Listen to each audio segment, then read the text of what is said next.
Hey, it's Jason. Thanks for tuning in, YouTubers. I am with my 1997 Toyota 4Runner. This is a car that I got from a neighbor for a really good price. And when I was growing up, we had Toyotas, so I was intrigued to get a late 90s 4Runner. It's the third generation. However, what I've discovered, there was an aftermarket alarm installed on this specific vehicle. It is called the silencer, and it's the 6918 aftermarket alarm. So if you watched my other video, you'll remember that I was having issues with the battery. It completely died. The car was locked. I unlocked it with the keys. I tried to jump it. The alarm went nuts. I tried to charge the battery. It wouldn't. I put a new battery on it, and as soon as I would hook up the new battery, the car would go nuts as soon as I hooked up the positive terminal. So what I had to end up doing in that video was basically like getting out of the cycle of it thinking the car is locked. So I had to put the key in the ignition, turn it to the on position, and then unlock the car. And then when I unlocked the car, I shut the door, I disconnected the battery, waited a second, hooked the new battery back up, and then I got in the car and it started. It got out of that cycle. So, you know, I wasn't too sure what the issue was until I was under the dash and I discovered that there was a valet switch. At the time, I had no idea what it was, but there was a little toggle switch, and the seat's out of this car because I'm redoing the leather. So what I want to do is talk about how you can figure out what alarm you have and what the purpose of this switch is. So the only way to know what alarm I had was to figure out what model. Initially, I was told it was probably a Viper, but when you look under the dash, you're going to notice, let me just get a little light up in here a little bit more, this little guy right there. So this is a switch, and what that is a valet switch, which basically means if I was to take the key, put it in the on position, and press the switch, I'm going to go down here, I'm going to do a little press-a-roo.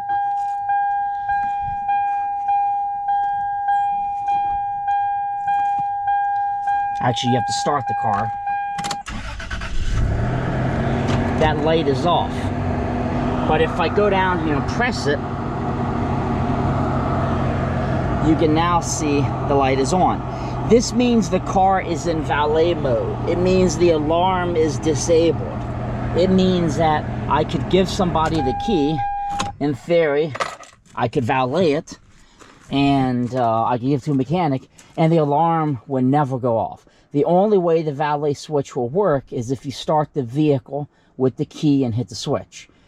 So I was like, well, couldn't, you know, somebody just in theory break a window and like hit the switch? The car has to be started with the key. Like any car alarm, though, it's a deterrent, you know, and this is a deterrent from the 90s. That is the silencer 6918. So how did I figure out what alarm I had? Because I don't have a key fob, and it would be kind of nice to be able to unlock the car with a key fob, and I'm planning to sell this vehicle. I'd like to sell it complete. So what you have to do is, and it's much easier because I have the seat out, but basically you're going to want to take a 10mm socket right here, down there, right here, and right here, and you're going to want this whole plastic to come down. The hood release and the gas release will come down the buttons, but the cables will stay attached, and you're going to want to just kind of let this lay down. I'm going to insert a picture during this video of what it looks like. I don't have a video. Once it's down,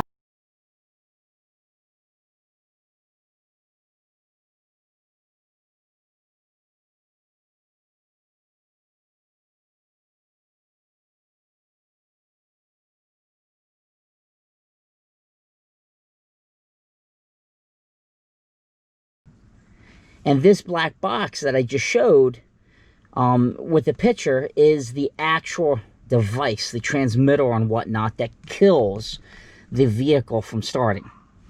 On that transmitter, you're going to find, like I did, a model number. It's not going to have anything else on it. It's not going to say the name of the car. It's not going to say anything.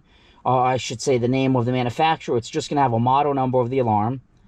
I Googled it, and then I discovered it was the silencer 6918. So that's the process to figure it out.